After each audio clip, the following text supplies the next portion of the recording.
initially, ang mga in-allege namin doon, ang kanilang mga ginawa, like calling on the people to rise against the government, to prevent the police from serving the warrant of arrest, and many others. Abogado ni Kibuloy at 11 iba pa sinampahan ng reklamong sedition ng PNP Criminal Investigation and Detection Group.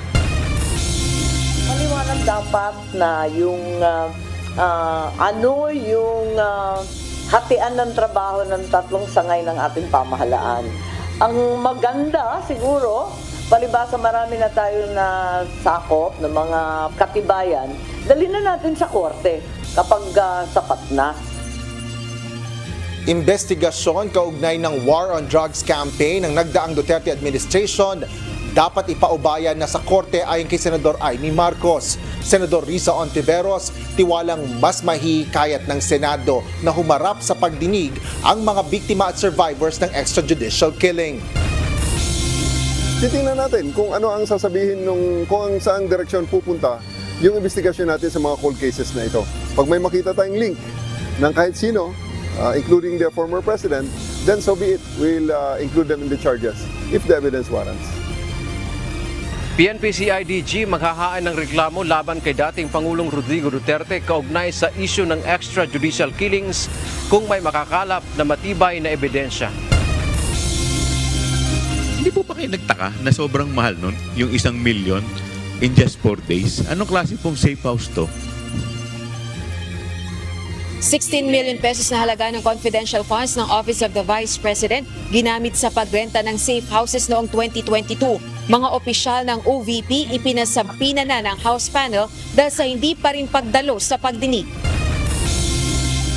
This policy po ay matagal na pong ini-implement po ng PNP na every time tayo po ay sasailalim po sa electoral process po. Yung mga pulis po natin na may mga tatakbo pong kaanak ay inaalis po doon sa places of assignment nila or kung saan po natatakbo yung kanilang mga kaanak to preclude any notion na magagamit po yung kanilang pagiging pulis to influence yung darating po na election po. Higit 1,300 pulis na may kaanak na tatakbo sa darating na eleksyon, inilipat na ng pwesto ng PNP.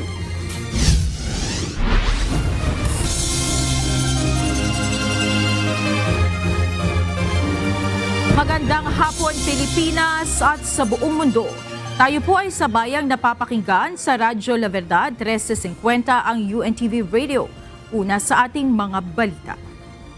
Sinampahan na reklamong sedition at inciting to sedition sa Department of Justice o DOJ ang abogado ng religious leader na si Apollo Kibuloy at ilang host ng SMNI Network.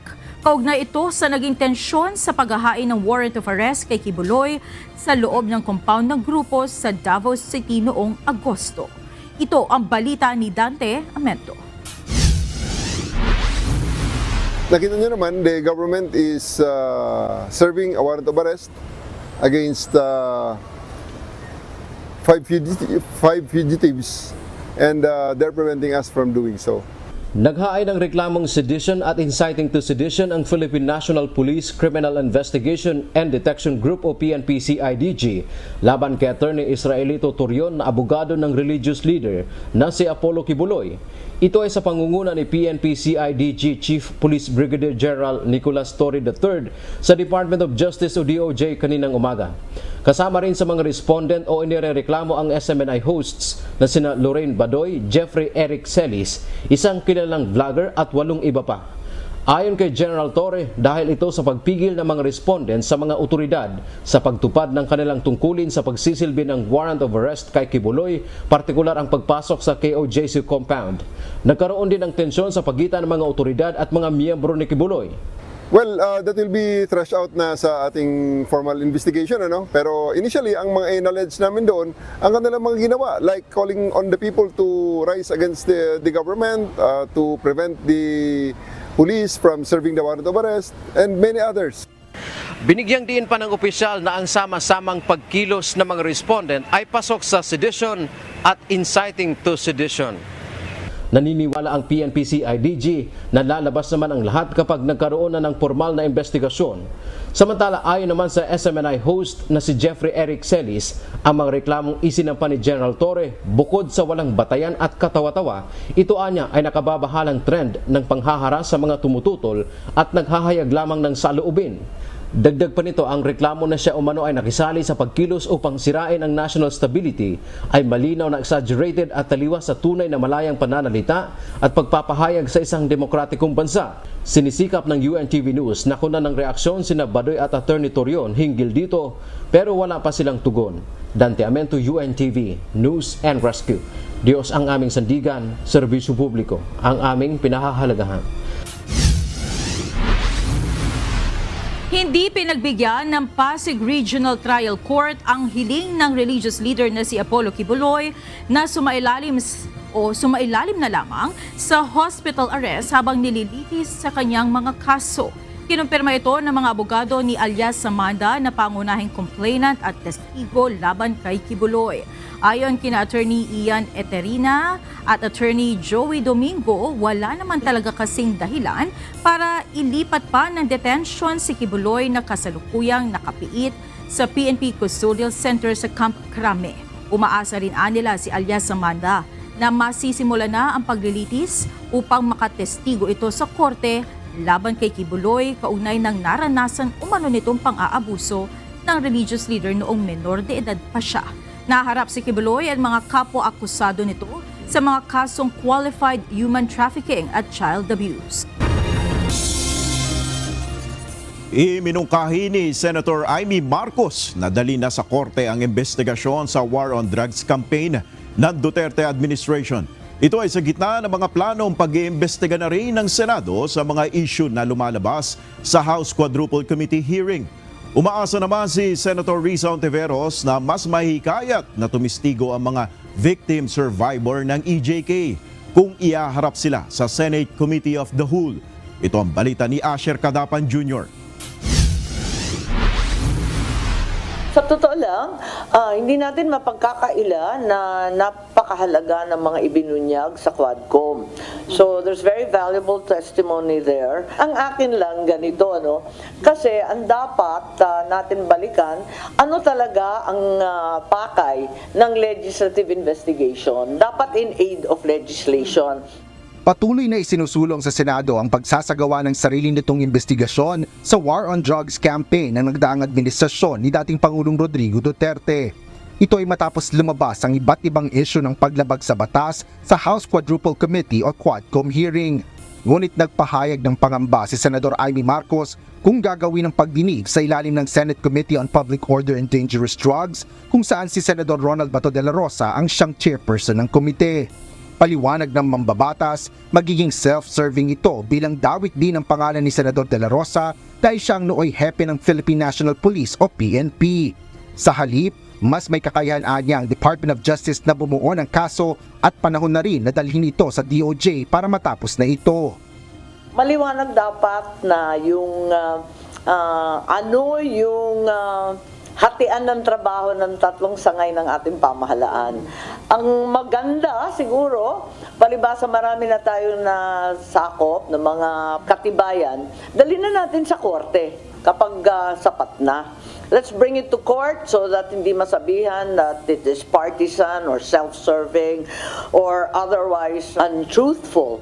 Nauna nang naglabas ng pahayag si Senador de la Rosa na kung iimbestigahan ng Senado ang naturang mga issue ay sa kanyang komite ito babagsak. Ngunit sinabi naman ng mga Quadcom leader na magiging self-serving ito kung ang mismong sangkot sa mga aligasyon ay siya ring mag-iimbestiga sa Senado.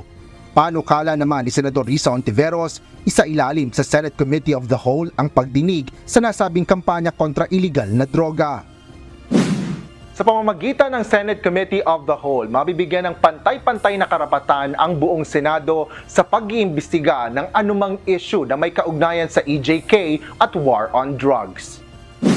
Ibig sabihin, sa halip na isasailalim ito sa isa sa mga regular na komite kung saan chairperson ang isa sa mga senador, Senate President na ang mismong mangunguna sa hearing na siyang kadalasang itinatalagang chairperson sa Committee of the Whole. Umaasa si Senador Ontiveros na sa ganitong paraan ay mas magiging panatag at mas mahihikayat rin na sumali at tumestigo ang mga victim survivor ng war on drugs.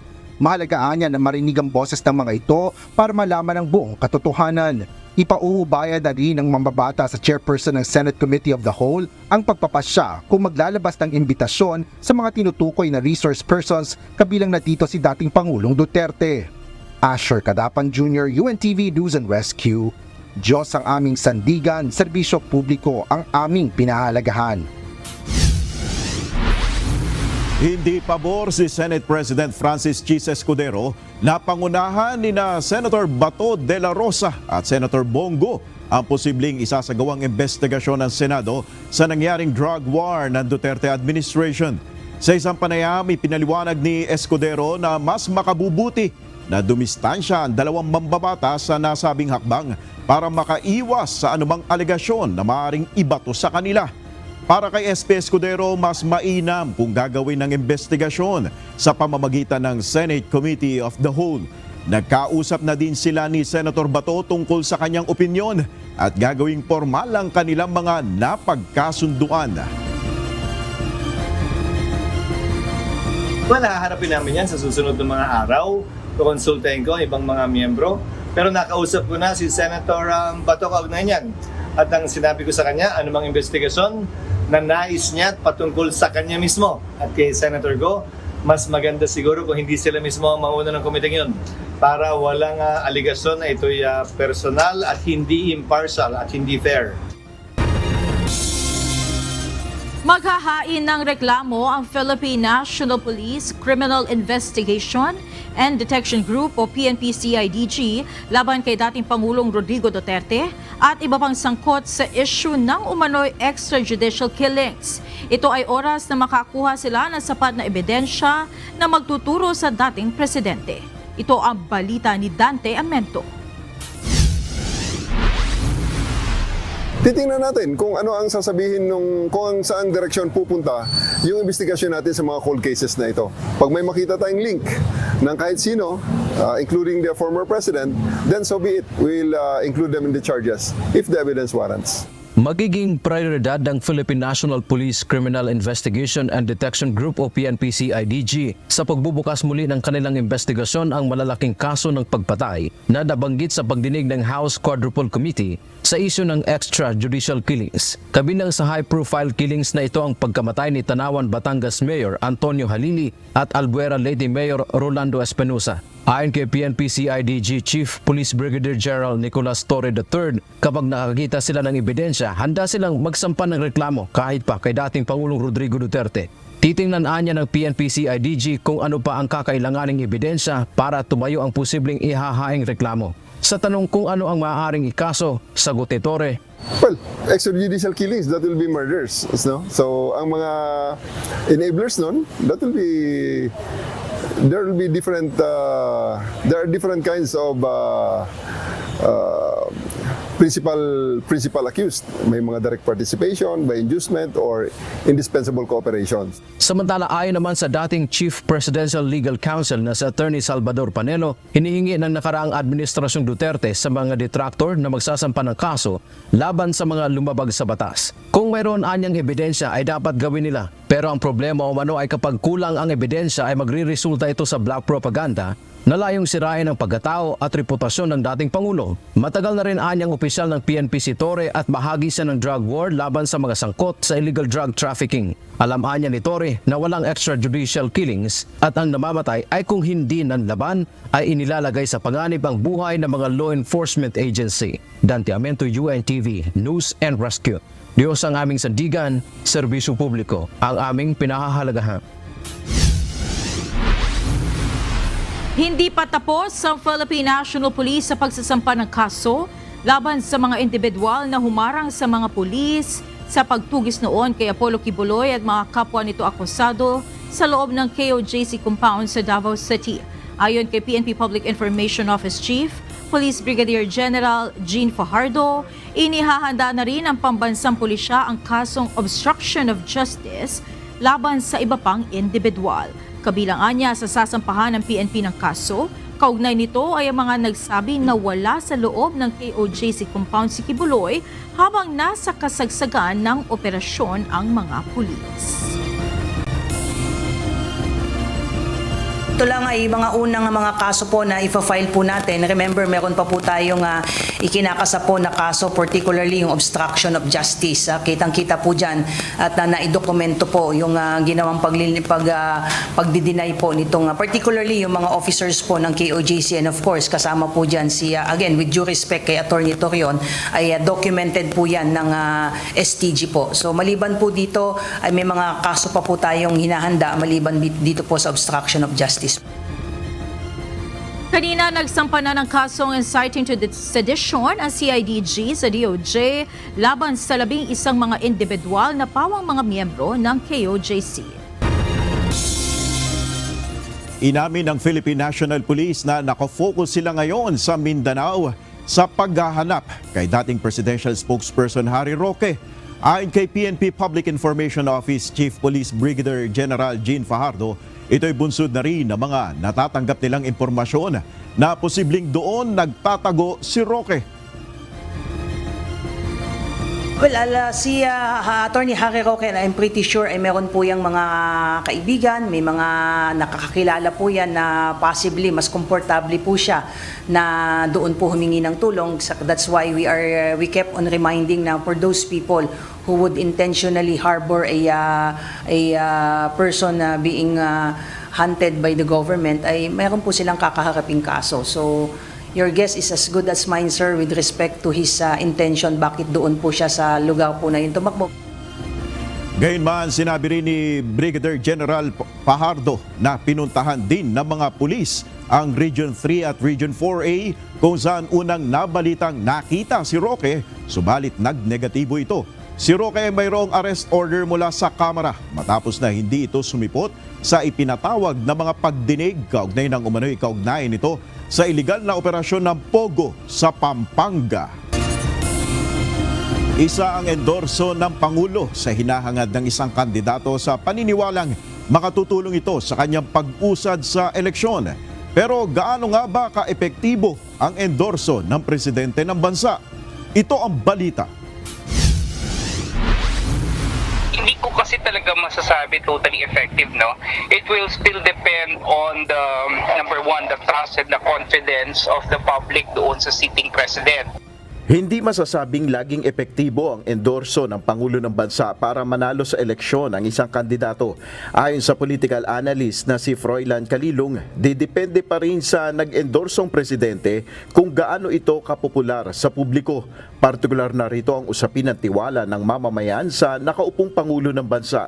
May pagkakataon kasi na kung very unpopular yung presidente, yung endorsement niya is typically likened to a kiss of death, no?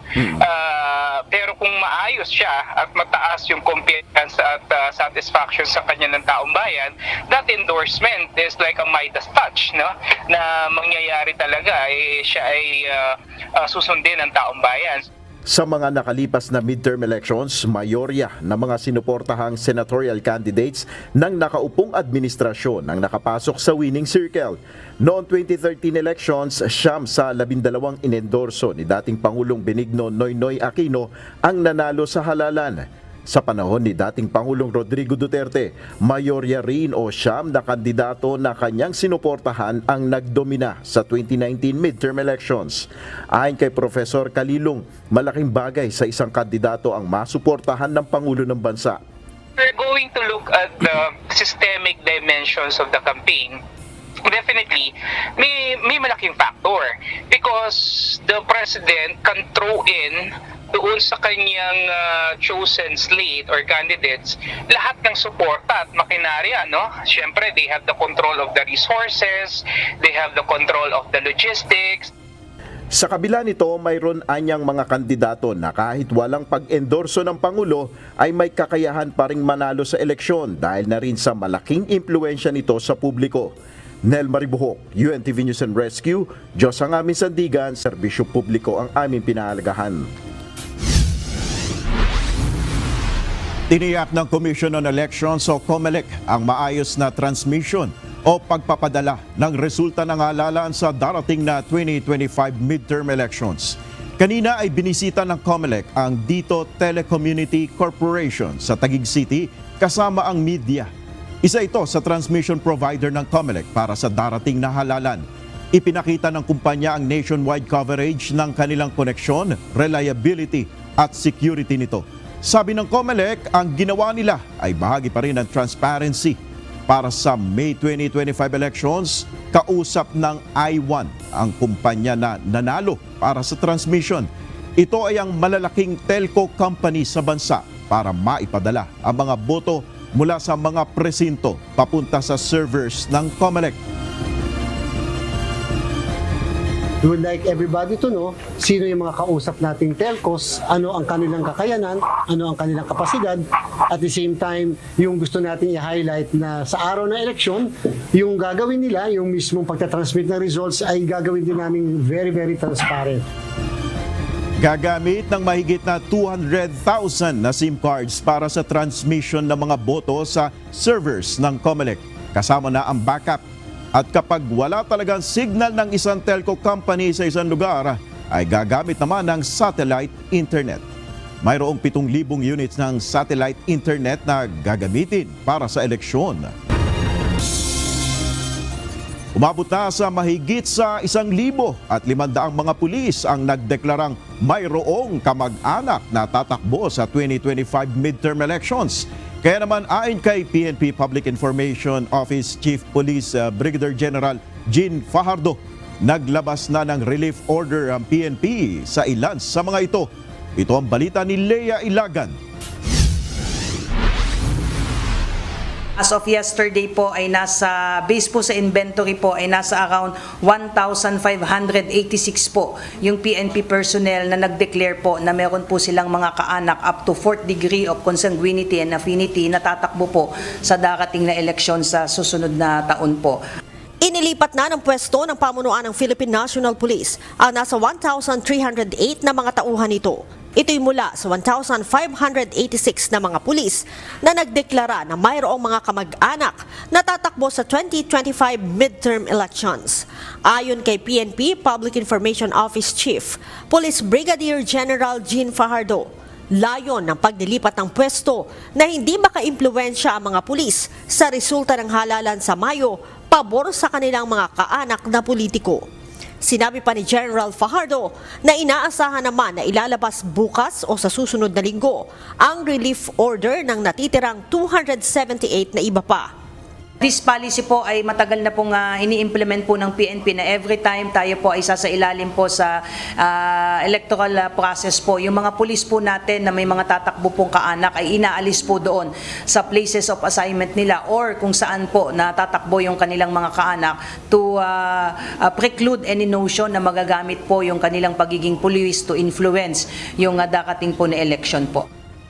Pinakamarami aniya sa mga pulis na may kamag-anak na tatakbo sa susunod na halalan ay mula sa Police Regional Office Cordillera na nasa 180, sinundan ng 144 mula sa Police Regional Office 9, 122 naman mula sa Police Regional Office Bangsamoro Autonomous Region at nasa 118 ang mula sa Police Regional Office 6.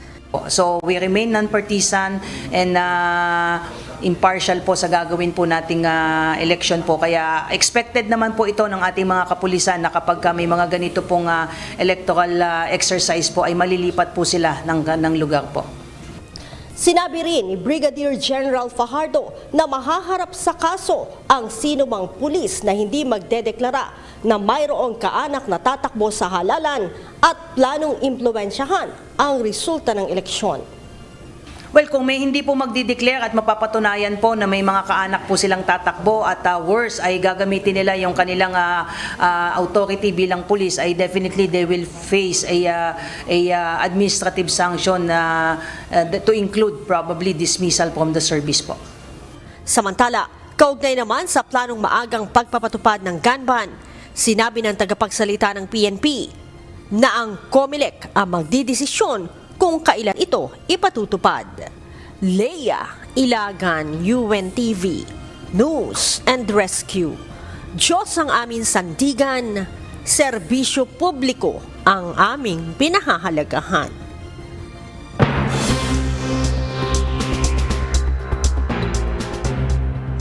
Isang mayor at 16 na iba pa ang nasawi sa nangyaring Israeli strike sa municipal building sa Lebanon. Ang nasabing pag-atake ang pinakamalaking isinagawa sa isang official Lebanese state building mula noong nagsimula ang Israeli air campaign sa bansa. Kinundina naman ng mga opisyal ng Lebanon ang insidente at sinabing patunay ito na ang kanilang bansa ang sunod na target ng kampanya ng Israel laban sa grupong Hezbollah. Ayon kay caretaker Prime Minister Najib Mikati ng Lebanon, sinadyang atakihin ng Israel ang pagpupulong ng Municipal Council. Binigyan diin naman ng European Union Commissioner for Crisis Management Hannes Renarsi na ang nasabing pangyayari ay mapanganib sa humanitarian workers na nagdudulot ng krisis sa nasabing bansa. Tinawag na hostile state ng North Korea ang South Korea. Kasunod ito na nangyaring pagsabog sa ilang bahagi ng kalsada at riles sa hilagang bahagi ng inter-Korean border na nag-uugnay sa dalawang bansa nitong Martes, October 15. Ayon sa Democratic People's Republic of Korea o DPRK, isang tagapagsalita ng kanilang Defense Ministry ang nagsabi na magsasagawa pa ng kasunod na hakbang ang North Korea para tuluyang maisara ng permanente ang southern border. Wala rin umanong sinabi ang naturang spokesperson na pagbabago sa kanilang konstitusyon na iniutos ng kanilang leader na si Kim Jong-un. Nagbabala ang World Food Program o WPF na milyong-milyong tao sa South Africa ang nahaharap sa pinakamatinding krisis sa pagkain sa loob ng ilang dekada. Nagdeklara ng state of disaster ang 5 bansa, ang Lesotho, Malawi, Namibia, Zambia at Zimbabwe dulot ng matinding tagtuyot at humingi ng tulong mula sa international humanitarian organizations. Malubha rin ang kalagayan sa Angola at Mozambique kung saan tinatayang 21 milyong bata ang malnourished. Nakatakdang magbigay ang WFP ng pagkain at pera sa mahigit 6.5 na milyong tao sa 7 pinakamalubhang apektadong bansa hanggang sa susunod na anihan sa Marso. Gayunpaman, iniulat ng ahensya na wala pa sa ikalimang bahagi ng kinakailangang $369 million ang kanilang natatanggap para sa tulong. Binigyan diin ni Thomson Firi, tagapagsalita ng WFP na kailangan ng dagdag na pondo upang maiwasan ang mas malalang kalagayan ng mga taga-South Africa. Lumabas sa pagdinig ng House Committee on Good Government and Public Accountability na gumastos ng nasa 16 million pesos na halaga ng confidential funds ang Office of the Vice President o OVP para sa renta ng safe houses noong 2022. Batay ito sa accomplishment report na isinumite ng OVP sa Commission on Audit o COA. Samantala, ipinasumpina na ng komite ang ilang opisyal ng OVP dahil sa hindi pagdalo ng hearing. Ito ang balita ni Rosa Licos. Hindi po ba kayo nagtaka na sobrang mahal nun, yung 1 million in just 4 days? Anong klase pong safe house to? May swimming pool po ba tong safe house? May wifi sa BGC? May pakikita po ako sa inyong isang resort sa Shangri-La. Shangri-La, Boracay. Ang per night po nito is 22,500. This is a high-end luxury resort. It is just 25,000 per day. As compared po natin dito sa 1 million, 90,000 a day.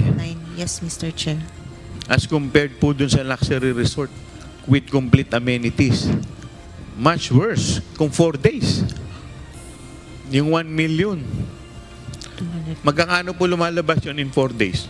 250, Mr. 250,000 per day. Hindi po ba kayo nagtaka kung bakit ganun kamahal?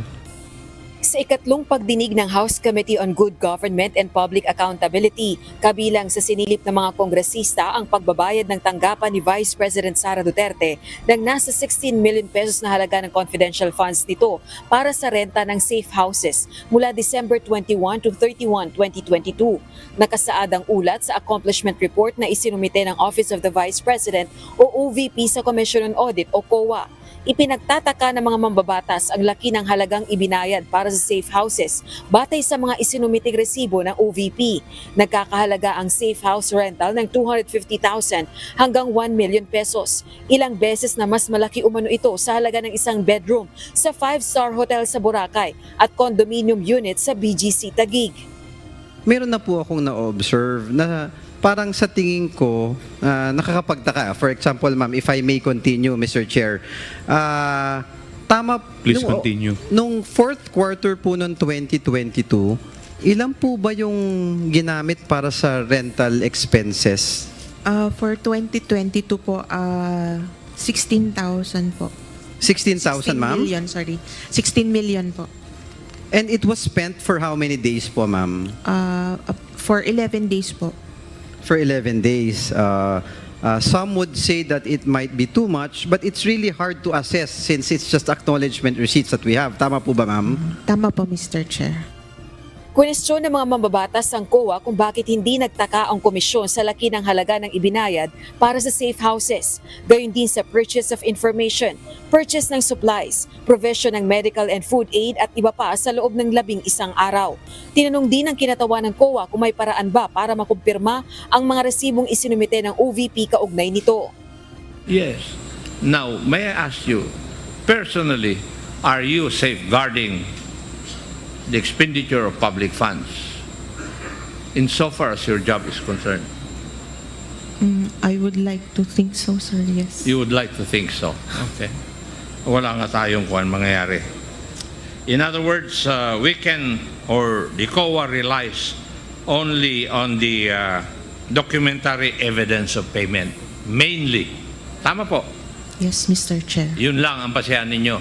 Yes, Mr. And Chair. yung documentary evidence of payment, whether it is a lie, a truth, reasonable or unreasonable, you do not care. That is what you're trying to tell us. It is since it's just compliance, sir. Sa pagdinig, aminado ang COA na dapat repasuhin ang COA-DBM Joint Circular No. 2015-001. Naglalaman ito ng guidelines sa entitlement, paglalabas, paggamit, pag-uulat at audit ng confidential at intelligence funds.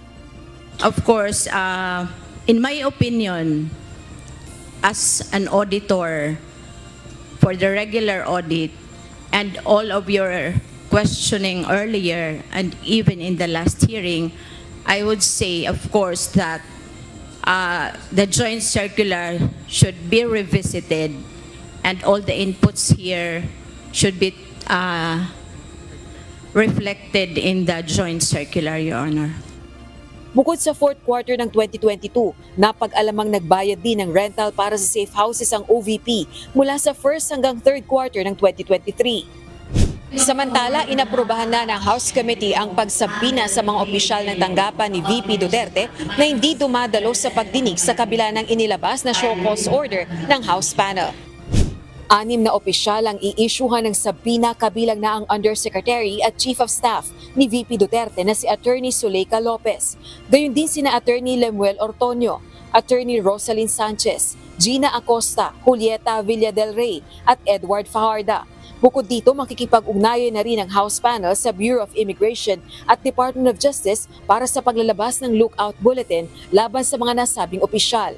Una nang sinabi ni VP Duterte na pamumulitika ang dahilan ng pagdinig sa Kamara, pero tiniyak nitong nakikipagtulungan at nakikipag-ugnayan naman sa COA ang kanyang tanggapan sa isinasagawang audit process. Sa position paper ng OVP, nanindigan itong hindi kinakailangan ng hearing, gayon din ang attendance ng mga opisyal at personnel ng OVP. Rosa Licoz, UNTV News and Rescue. Diyos ang aming sandigan, serbisyo publiko ang aming pinahahalagahan.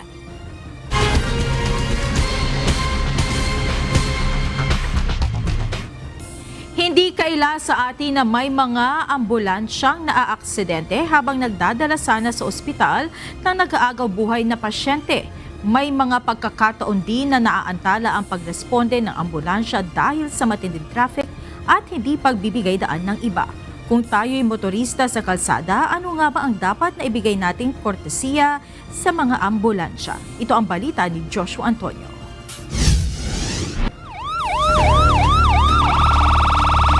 Malaki ang ginagampan ng papel ng mga ambulansya sa pagsagip ng buhay. Karaniwan ay sa kalagayang emergency ang sinasakay na pasyente dito para makarating agad at mabigyang lunas sa mga hospital. Pero may mga pagkakataon dahil sa pagmamadali at kawalan ng konsiderasyon ng ibang motorista, mismong buhay ng driver nito ang nalalagay sa peligro. Naka-experience akong bumaliktad ako ng 3 beses. Ambulansya gamit ko, na-aksidente ako. Hindi ako napagbigyan, ikot ako 3 beses. Takbo lahat kami sa ospital. May mga pagkakataong sa halip na bigyan ng daan ng ambulansya ay nagigidgit pa ng ibang motorista. Binangga ako mismo. May pasyente ko, 50-50. Lumusot akong ganyan, kinat ako. Alam na po, hindi mo makatatakbo yung ambulansya ko. Bisak na tinggulong ko. Ang ginawa ko na lang po, nagpatawag po ako ng rescue ng Santa Rosa. Nilipat yung pasyente. Dagdag naman sa nakakaabala sa maagap na pagresponde ng ambulansya, ang matinding traffic sa kalsada. Dito sa Manila, talaga naman masasabi natin napaka-traffic dito. So kahit kami ay gustong pagbigyan din ng ibang mga motorista, wala na rin silang makuhang lugar para kami maparaan. Bilang mga motorista, kung tayo ay bumibiyahe at may makitang ambulansya o marinig ang sirena nito, dapat ay maging aware tayo. Isa po yan sa nagiging problema namin sa mga ambulance services kapag po kami ay re-responde at maging yung pagdadala sa ospital ng isang pasyente, nagiging cause yung traffic para ma-delay yung pagresponde, ganun din yung pagdala sa ospital. Laging magbigay ng courtesy sa mga ambulance service kapag sila ay nasa on-responding situation. Maging alerto kapag may dumarating na ambulansya. Kapag nakita na sa likuran ng minamanehong sasakyan o nakalinya sa kalsada, bigyan ito ng espasyo para makadaan. Ngayon, kung meron namang libre na linya, pupwesto siya sa proper lane. Pero pagka meron po siyang masasalungan na dalawang sasakyan, kagaya po nito, pupwesto po siya sa pagitan ng dalawa na yan, para tumabi magkabilang side yung dalawang sasakyan. Kahit nakita na walang dalang pasyente ang ambulance, pero naririnig at gumagana ang siren nito, tumabi pa rin sa gilid at hayaang makadaan ito. Kapag nagpapatugtog ng music o nakikinig sa radyo, hinaan ng volume nito para marinig pa rin ang nasa paligid kagaya ng ambulance siren. Iwasan ng pagbuntot sa mga emergency vehicle kagaya ng ambulansya. Kahit pa kamag-anak ang sakay nitong pasyente, huwag sumunod sa likuran nito. Pagdating sa intersection, kahit naka-go signal sa linya natin ngunit may ambulansya at may traffic law enforcer at pinay-stop tayo, kailangan nating sumunod. Maalala ng mga otoridad sa mga motorista, laging bigyan ng daan ang mga ambulansya. Isa ito sa mga hindi dapat makalimutan ng isang motorista. Joshua Antonio, UNTV News and Rescue. Diyos ang aming sandigan, serbisyo publiko ang aming pinahalagahan. Personal na dinaluhan ni Pangulong Ferdinand Marcos Jr. ang inaugurasyon ng Sorsogon Sports Arena sa Sorsogon City. Sa pagdalo ng Pangulo, binigyan diin ito ang kahalagahan ng maayos na pasilidad sa pagtataguyod sa mga atletang Pinoy. Ito ang balita ni Brian Valderraje. Marami rin itong gagamitin bilang national training camp sa mga atlet ng Pilipino. Ito ay isang mahalagang hakbang upang maitaguyod natin ang ating mga kababayan na may angking galing sa larangan ng palakasan. Nais ng Pangulong Ferdinand Bongbong Marcos Jr. na mapalakas pa ang sports development training program ng mga atletang Pilipino sa bansa. Ito'y sa pamamagitan ng pagkakaroon ng mga makabagong sports facility. Sa pagdalo kaninang umaga ng Pangulo sa ginawang inaugurasyon ng Sorsogon Sports Arena sa Sorsogon City, binigyan din ito ang kahalagahan ng maayos na pasilidad na maaaring magamit ng mga atletang Pinoy sa kanilang pagsasanay. Sa tulong nito, mabibigyan sila ng pagkakataon upang mahasa pa ang ang kanilang mga talento. Harinawa ay may dagdag pa natin sila sa hanay ng ating Olympian at atletang Pinoy. Sa pamamagitan ng arena na ito, lalo pang dumami ang mga kababayan natin na magbibigay ng dangal sa ating bansa. Sa talumpati ng Pangulo kanina, sinabi nitong napakahalaga ng pagtatayo ng ganito kalaki at makabagong athletic coliseum. Posible kasing mas dumami pa ang mga atletang Pilipino na maaaring makapagdala ng karangalan sa bansa, lalo na sa larangan ng pampalakasan. Ang Sorsogon Sports Arena ay tinuturing ngayon na pinakamalaking sports athletic coliseum sa Bicol Region. May seating capacity ito na 12 to 15,000 seat at may malaking oval at running track sa loob. Ayon sa pamahalaang panlalawigan ng Sorsogon, bukod sa mga sports events, maaari din itong pagdausan ng mga concert. Kasama ng Pangulo sa inaugurasyon si Senate President Chis Escudero na tubong Sorsogon at dating gobernador ng lalawigan. Ayon kay Escudero, napakahalaga ng pagtutulungan ng national government at local government unit na mapabilis ang pag-unlad ng isang probinsya lalo na sa larangan ng infrastruktura. Sa prinsipyong sinusulong ng inyong pamahalaan na Build Back Better, marami pa kaming magagawa, marami pa kaming mapapatunayan, marami pa kaming makikita upang sa gayon ay maisakatuparan namin ang aming pangarap at mitin para sa aming inang lalawigan, gayon din sa aming rehiyon ng Bicol. Present din sa nasabing pagtitipon si Senator Lito Lapid, Senator Tito Soto at Senator Francis Tolentino. Dumating din si dating Senador Bam Aquino at former Vice President Lenny Robredo. Brian Baldaraje, UNTV News and Rescue. Diyos ang aming sandigan, serbisyo publiko ang aming pinahahalagahan. Tuloy ang manhunt operation ng mga pulis laban sa mga sospek sa pagpatay sa ABC President sa Bulacan na si Ramilito Capistrano. Ayon kay PNP Public Information Office Chief, Police Brigadier General Jean Fajardo, nag-alok na rin ng 500,000 pesos reward ang Bulacan LGU sa sinumang makapagtuturo sa kinaroroonan ng mga sospek na kinabibilangan ng polis na si Police Staff Sergeant Ulysses Hernani Pascual at kasama nito na sina Cesar Gallardo Jr. alias Jeff at alias Lupin.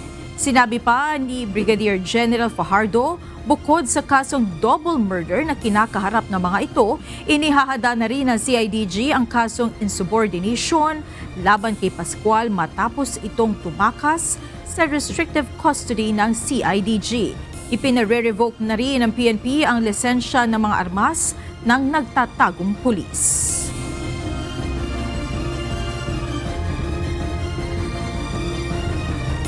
Si Capistrano at driver nito ay tinambangan noong October 3 sa Malolos, Bulacan.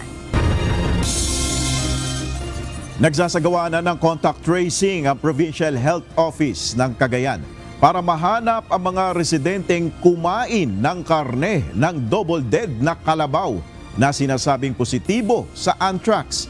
Nauna nang kinakitaan ng mga sintomas ng sakit ang mag-ama na kasamang nagkatay at kumain ng kontaminadong karne ng kalabaw. Ito ang balita ni Alan Manansala. Tinitingnan natin yung mga, kasi medyo may karamihan din yung nakabilidong karne, and then yung iba naluto na yata, yung iba hindi pa, ganun. Balit, contact tracing, tinrace lahat mga nakabili ng karne at saka yung mga kumain na, and then ino-observan sila for signs and symptoms. Puspusan na ang ginagawang paghahanap ng Cagayan Provincial Health Office sa mga residente ng Barangay Matalao sa munisipalidad ng Santo Niño na posibleng nakakain ng double-dead na kalabaw na inihinalang positibo sa anthrax. Katuwang ang Central Office ng Department of Health, nagsasagawa na ng contact tracing ang mga otoridad upang matunton ang mga residente na nakakain ng kontaminadong karne. Base sa impormasyong nakalap ng Provincial Health Office, sinasabing kinatay ang nasabing kalabaw matapos na masawi pero hindi tukoy ang dahilan ng pagkamatay nito. Matapos nakatayin, ibinenta pa ng may-ari ang karne nito sa nasa 141 residente sa lugar. Nauna nang nakaranas ng lagnat, panghihina at pagkakaroon ng mga sugat o black lesions sa katawan ang mag-amang kasama sa mga nagkatay at nakakain ng botsyang karne. Ayon kay Dr. Raymond Ruiz, ang officer in charge ng Provincial Health Office Cagayan, sa ngayon ay hinihintay na lamang ang resulta ng laboratory exam ng mga ito upang matukoy kung positibo nga sila sa anthrax infection. Kumuha na sila ng specimen from CVMC and then pinadala sa Manila para ma-check kung talaga, ma-confirm kung anthrax nga yun. Although yung mga symptoms at saka yung mga signs na yung signs niya is mukhang cutaneous anthrax siya. Sa ngayon ay patuloy pang inoobserbahan ang kalagayan ng mga pasyente, gayunman unti-unti nang gumagaling ang mga ito mula sa pagkakasakit. Ang anthrax ay isang uri ng sakit sa hayop na dulot ng bakterya. Maaari itong maipasa sa tao kung makakakain o maipapasok sa katawan ang karne ng hayop na kontaminado ng sakit. Alan Manansala, UNTV News and Rescue. Diyos ang aming sandigan, serbisyo publiko ang aming pinahahalagahan. Nasa 80,000 endemic tree species at native seedlings ang naparami na ng Palawan Geographic Society o PGS sa pakikipagtulungan ng Sitio Tagnaya Community sa Palawan. Ito'y bilang bahagi ng reforestation efforts ng nasabing grupo sa loob ng Cleopatra's Needle Critical Habitat. Nakatakda naman magtanim ang grupo ng nasa 160,000 na punla hanggang sa darating na Enero 2025 para sa mas malawak na restoration program matapos ang pinsalang dulot ng Bagyong Odette noong 2021. Muling binigyan diin ng Department of Social Welfare and Development na ang lahat ng lumalapit na nangangailangan ng tulong ay tinutulungan at hindi tinatanggihan ng ahensya. Ayon sa DSWD, kapwa dumaraan sa parehong proseso ang mga walk-in at referral applicants sa bawat programa ng DSWD. Ito ang balita ni Jedne Resina. Gusto po nating bigyang linaw na lahat naman po ng lumalapit sa DSWD na nangangailangan ng tulong ay tinutulungan po natin. Mapa-walk-in po man yan o referral. Kinakailangang dumaan sa proseso. Ito ang binigyang diin ng Department of Social Welfare and Development o DSWD kaugnay ng issue na sila umano ay tumatanggi sa mga humihingi ng tulong sa ahensya.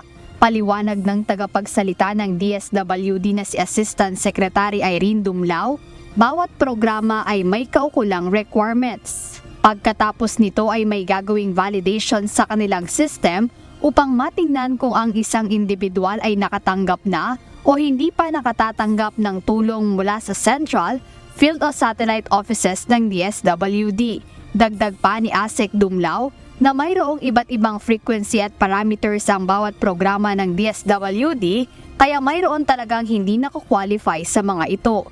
Sasabihin namin, i-advise namin, hindi naman outright decline doon sa request, but we will advise na babalik na lang po siya sa susunod na buwan.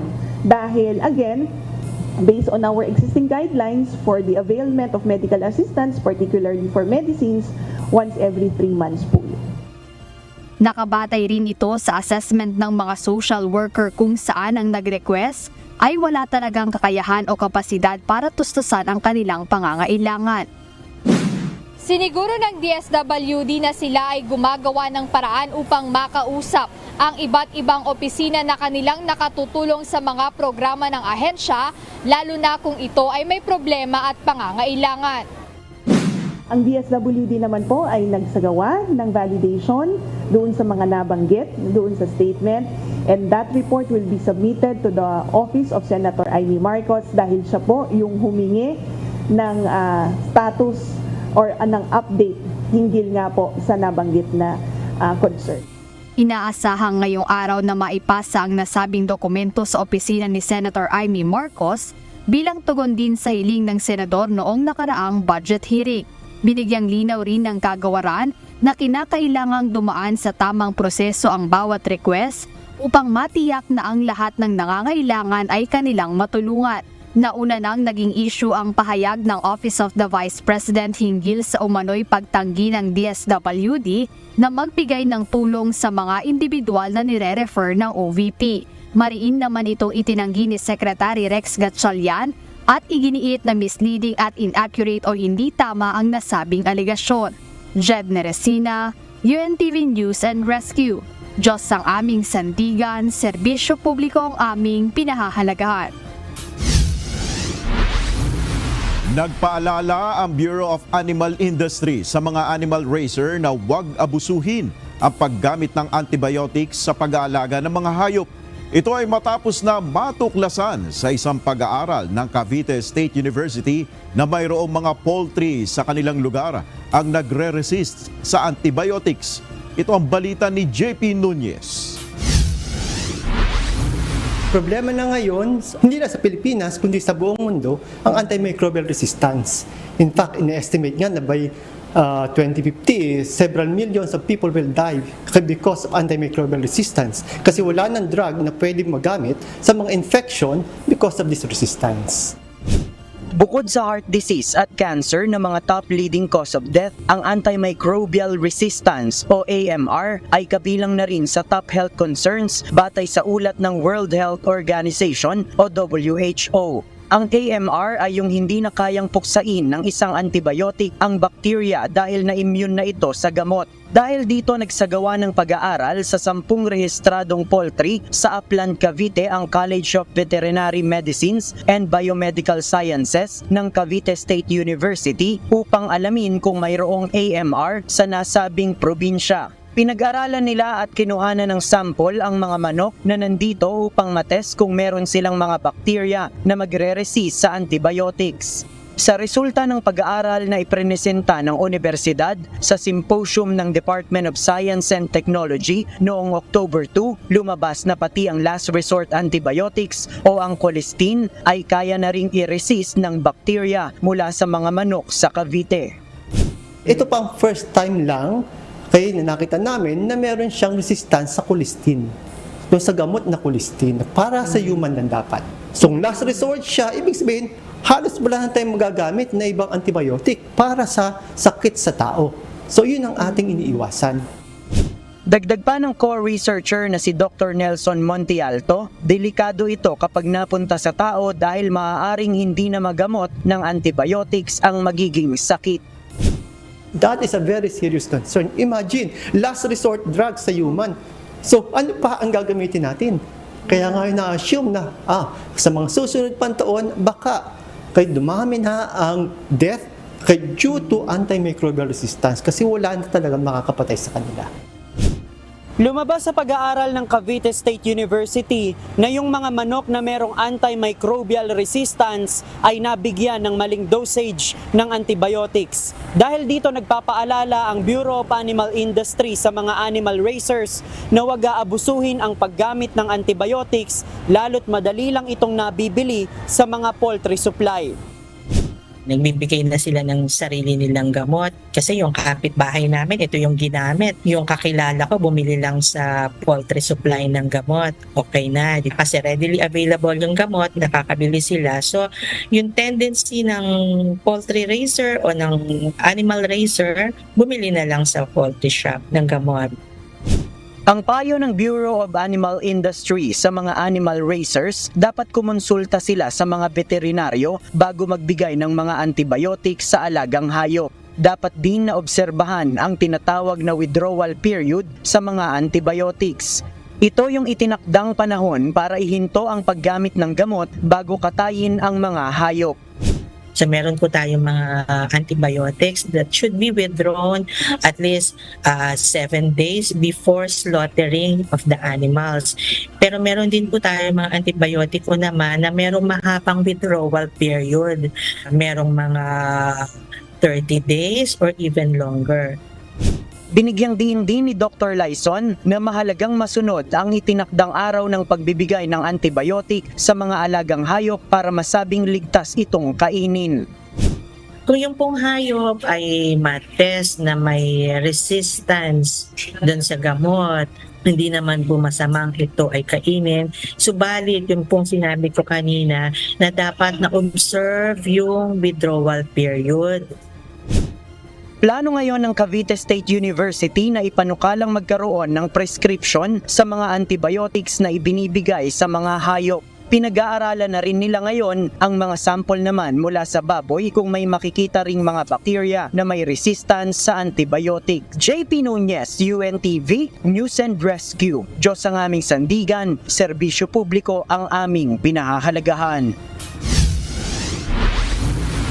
Nakalapag na sa NAIA Terminal 1 sa Pasay City ang isang batch ng ating mga kababayang OFW na piniling umuwi na mula sa Lebanon dahil sa nagpapatuloy na kaguluhan doon. Ito ang balita ni Ryan Lacanlale live.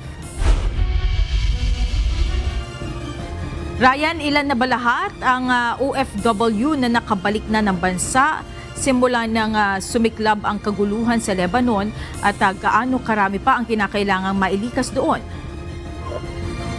Monica, base sa huling ulat na ibinigay ng DMW, nasa 505 ang mga OFW na nakauwi, kasama na yung 45 dyan na dumating ngayong araw. Ayon sa Secretary Hans Leo Kakdak ng DMW, ang batch ngayong araw ang pinakamalaking batch ng mga repatriated OFW sa Lebanon simula nang sumiklab ang kaguluhan doon noong Oktubre noong nakaraang taon. At mayroon pang pending, Monica, na mahigit 500. Yung mahigit 300 doon ay nag-aantay na lamang ng kanilang biyahe pauwi dito sa Pilipinas. Yung 200 naman ay wala pang mga exit clearance. Bukod sa mga overseas Filipino workers, meron na rin nakauwi na 30 dependents ang mga ito. Kaninang pasado alas 5 ng hapon, dumating ang pinakahuling batch ng mga OFW na ni-repatriate mula sa Lebanon. 45 OFW at 2 bata ang kabilang sa batch na ito. Sagot ng pamahalaan ang gastos mula sa pagkain at shelter nila sa Lebanon, pamasahe sa aeroplano hanggang makauwi ang mga ito sa kanilang pamilya at probinsya. Kami po sa OWA, ang mandato po namin ay pangalagaan ang welfare ng ating mga OFWs at proteksyonan ng kanilang mga karapatan. At yun po yung ginagawa po natin pagdating po nila dito, yung mga nangangailangan ng hotel, ay bibigyan po natin sila ng hotel pansamantalang kanilang matitirahan habang sila ay naghihintay ng kanilang ticket papunta sa kanilang probinsya. May special financial assistance din mula sa DMW at OWA na nagkakahalaga ng 150,000 pesos. Ayon sa OWA, bukod sa mga dumating ngayong araw, mayroon pang inaasahang 179 na nakabook na ng ticket at inaasahang darating ang mga ito sa bansa hanggang October 29. Sabi pa ng OWA, araw-araw ay inaasahan na mayroong uuwing OFW mula sa Lebanon. Ayon naman sa DFA, bago magsimula ang kaguluhan sa Lebanon, ay nasa 11,000 ang ating mga kababayan doon, pero nasa mahigit 500 pa lamang ang nakakauwi, kaya wala pa ito sa 10% kahit isama pa na ang mga uuwi hanggang sa katapusan ng buwan. Marami talaga kasi nga niya na ayaw umuwi dahil marami sa kanila ay walang kaukulang dokumento at hindi na makakabalik kapag umuwi sila sa bansa.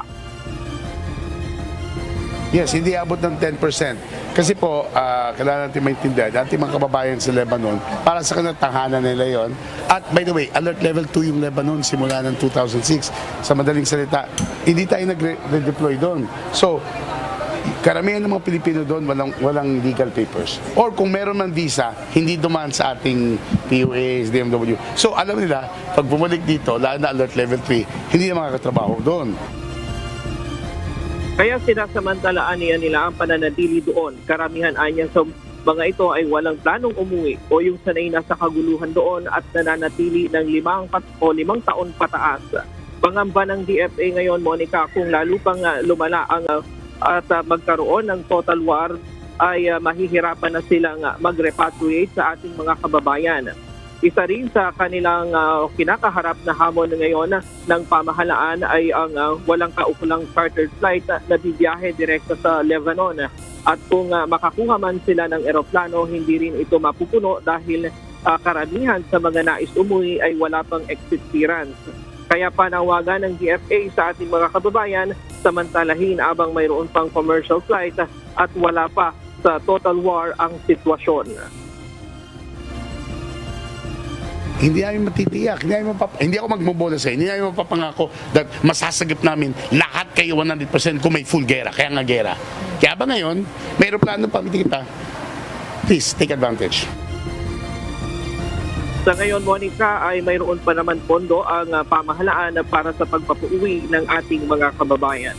At hanggang ngayon nga ay nagpapatuloy itong press conference dahil nga na ginaganap dito ng iba't ibang ahensya ng pamahalaan kung saan ay idinay-detalye nila yung tulong na makukuha ng ating mga kababayan na umuwi galing sa Lebanon. At yan muna ang latest mula dito sa NAIA Terminal 1. Balik sa'yo, Marika.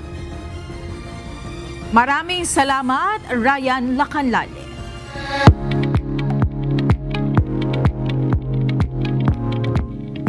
Good news para sa lahat ng fans ng K-pop supergroup na BTS. Nakalabas na sa mandatory military service ang second member ng BTS na si J-Hope. Ito'y matapos niyang makumpleto ang 1 taon at 8 buwan na military training. Masaya naman itong winelcome ng kanyang bandmate na si BTS Jin. Si J-Hope ang ikalawang miyembro ng BTS na nakapagtapos na ng mandatory military training. Habang sa June 2025 naman, inaasahan na makukumpleto ng iba pang miyembro ng BTS na sina RM, V, Jungkook, Jimin at Suga ang kanilang military service.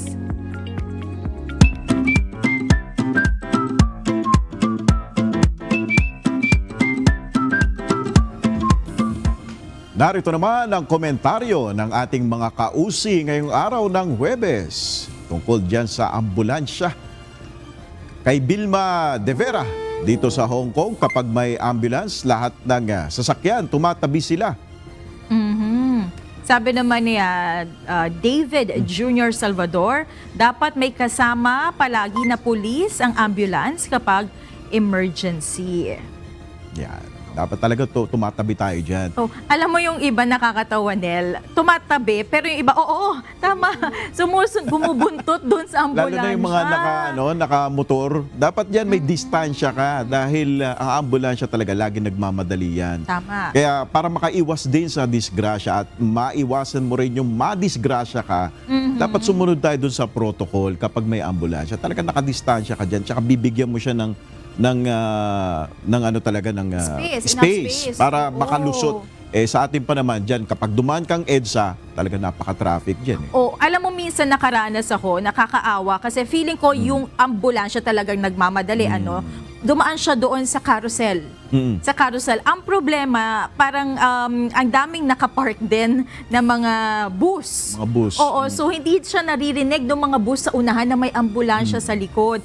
I think kaya din naman doon dumaan yung ambulansya kasi nga sobrang traffic doon sa mismong main road.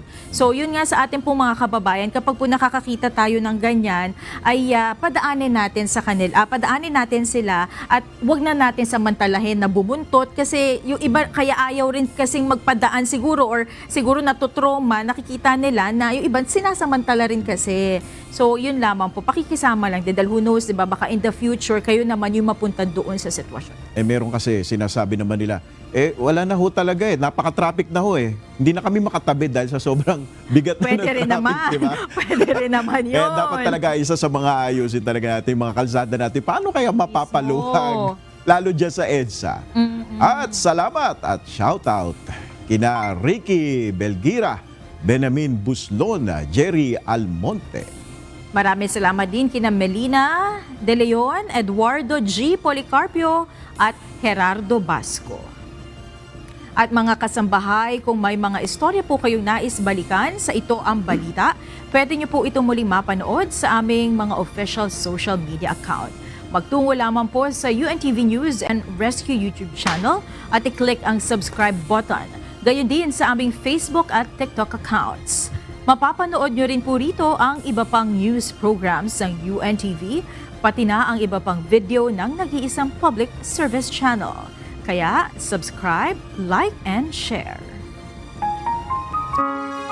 Narito naman ang salita ng Diyos na ating sandigan mula sa Aklat ng Awit, Kapitulo 145, versikulo 20, na nagsasabi, iniingatan ng Panginoon ang lahat na nagsisiibig sa Kanya, ngunit lahat ng masama ay lilipulin niya.